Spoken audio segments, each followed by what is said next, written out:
Hello everyone, মোৰ আন এটা ভিডিঅ'লৈ আপোনালোকক সকলোকে স্বাগতম জনাইছো। আজি মোৰ হাতত দেখা পাইছেনে কেঁচা আম। আজি ভাবিছো মই ৰাতিপুৱা কেঁচা আমকে বনাম। আজি লৈ আহিলো কেঁচা আম, এটা গছৰ পৰা পাৰি লৈ আহিলো। ভাবিলো যে গুটি হোৱা নাই, কিন্তু গুটি হ'ল। আৰু এইটো দেখা পাইছে ৰঙালাও মোৰ হাজবেণ্ডে বহুতে বেয়া পায়। আজি ভাবিছো কেঁচা আমেদি মই ৰঙালাও চাটনি বনাম। আৰু কিয় বেয়া পায় জানেনে? মোৰ হাজবেণ্ডে যেতিয়া নতুন চাকৰিত সোমাইছিল তেতিয়া ট্ৰেইনিঙত ইহঁতৰ দালি বনালেও ৰঙালাও, যিকোনো চব্জি বনালে হ'ল ৰঙালাও থাকিবই। সেইকাৰণে ই বহুত বেয়া পায়, বহুত বেছি বেয়া পায়। ই বজাৰত গ'লে এইটো ল'ব নোখোজে, কিনি আনিব নোখোজে। ময়ে লওঁ কেতিয়াবা, মই বজাৰত গ'লে লৈ আহোঁ, মই ভাল পাওঁ। তো আজি ভাবিলোঁ এই ৰঙালাও চাটনি আজি মই আমৰ লগত বনাম। আৰু এইটো সৰু সৰুকে কাটি লৈছোঁ, মানে পাতলকে কাটি লৈছোঁ, দেখা পাইছে। আৰু এই চাটনিটো মই প্ৰথমবাৰ বনাইছোঁ। আপোনালোকে যদি কোনোবাই বনাইছে এনেকৈ কমেণ্ট কৰি জনাব। আৰু এইটো ভজা হ'ল, ভজা হোৱাৰ পিছতে মই ওলটাই দিলোঁ। দিয়াতে পিছতে মই কেইটামান ৰহুন আৰু কেঁচা জলকীয়া কাটি দিছোঁ। তেলত দিলে কেঁচা জলকীয়া কিন্তু ফুটে, সেইকাৰণে কাটি মই এটা ঢাকন দি ঢাকি দিলোঁ। তাৰপিছতে ধুনীয়া হৈ ভজা হ'ল, একেবাৰে সিজি গৈছে। এতিয়া মই এইটো ভালদৰে মিক্স কৰি ল'ম। আৰু ইফালে মই কেঁচা জলকীয়া, ৰহুন, পিঁয়াজ এইটো তেলত ভালদৰে মই ভাজি ল'ম। আৰু এইটো পিঁয়াজ ভাজি ল'লেহে বেছি ভাল লাগে, সেইকাৰণে মই ধুনীয়াকৈ পিঁয়াজ আকৌ অলপ তেল দি ভাজি ল'লোঁ। আৰু চাটনিটো মই অলপকৈ বনাইছোঁ, যিহেতু মোৰ হাজবেণ্ডে বেয়া পায়, কেনেকুৱা হ'ব, নেখালে পেলাই দিব লাগিলে বেয়া লাগে, সেইকাৰণে মই অলপকৈ বনাইছোঁ। আৰু ইফালে চাওক জাৰাই পেৰতক ভাত দি থৈছে, এটা সৰু বাটিত ভাত দি থৈছে। আৰু পেৰতটো ইমান ধুনীয়া হৈছে, নিজে নিজে খাই আছে। এইকেইদিন মই খুৱাই দিলোঁ, মোৰ হাজবেণ্ডে খুৱাই দিয়ে। আজিকালি খুৱাব নালাগে, নিজে নিজে খাই থাকে, দি থ'লে নিজে নিজে খাই থাকে। আৰু আমাৰ যাৰা টিভি মোবাইল একো নাচায়, আজিকালি এই পেৰটৰ লগতে খেলি থাকে।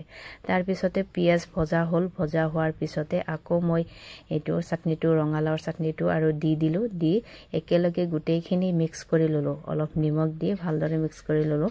আৰু এইটো ৰঙা জলকীয়া দেখিছেনে? কোনে কোনে ভাল পায় তেলত ভাজি ৰঙা জলকীয়া? মই কিন্তু বহুত ভাল পাওঁ।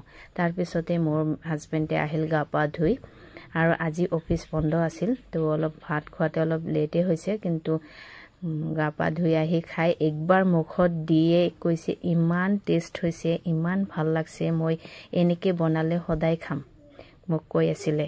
কয় আৰু সন্ধিয়া বনাবাচোন। তো মোৰ ক'লোঁ ঠিক আছে। তো ই ভাত খাই থাকোঁতে মোৰ ছোৱালীটো, যিহেতু আজি ছেটাৰডে হাফ স্কুল থাকে, তো স্কুলৰ পৰা ই আহিলে, আহি গা পা ধুই ভাত খালে। খোৱাৰ পিছতে অলপ ৰেষ্ট কৰিয়ে আমি গ'লোঁ ওলাই বজাৰত। আৰু বজাৰত গৈছোঁ, মানে এইটো বড় বজাৰ যিটো বাটা শ্ব'ৰুম, তাতে গ'লোঁ। আৰু মোৰ যিটো ডাঙৰ ছোৱালীজনী ইমান শ্বুজ, স্কুল শ্বুজ কিনিব লাগে, মানে দুমাহৰ মূৰে মূৰে স্কুল শ্বুজ কিনিব লাগে। সিদিনা ব্লেক শ্বুজ আনিলোঁ, আজি আহিছে, ইমান বেয়া লাগিছে ভৰিটো দেখি, যে সৰু হৈ গৈছে। সৰুটোৱে পিন্ধি গ'ল। এই ছেটাৰডে যিহেতু ৰাতিপুৱা দেখা পাইছোঁ, সপ্তাহত একদিনহে পিন্ধিব লাগে। তো যাই পিনে ই নগ'ল, পিছত মই গ'লোঁ ইয়াৰ পাপাৰ লগত। যাই মোৰ ভৰিত চালোঁ, একেই মোৰ ভৰি আৰু মোৰ ডাঙৰ ছোৱালীজনীৰ ভৰি একেই সমানে। তো মোৰ জোখৰে লৈ আহিলোঁ চেণ্ডেল। আৰু বহুতে এনেকৈ ভাবে যে 100 টকা, 200 টকা, 250 টকা মানে পইচা ছেভ কৰি শ্বুজ কিনি লয়। কিন্তু সদায় চেণ্ডেলেই হওক, শ্বুজেই হওক, সদায় ব্ৰেণ্ডেড পিন্ধিব লাগে। আৰু যেতিয়াই মোৰ ছোৱালী দুটাৰ কাৰণে চেণ্ডেলেই হওক, শ্বুজেই হওক, বাটাৰ পৰাই লওঁ, বাটা নহ'লে খাদিমছৰ পৰাই লওঁ। আৰু বহুতে পইচা ছেভ কৰে যে 100 টকা, 200, 250 টকাৰ চেণ্ডেল শ্বুজ লয়, কিন্তু পিছত যায় সেইটো বেমাৰত গুচিয়ে যায় সেই পইচাখিনি।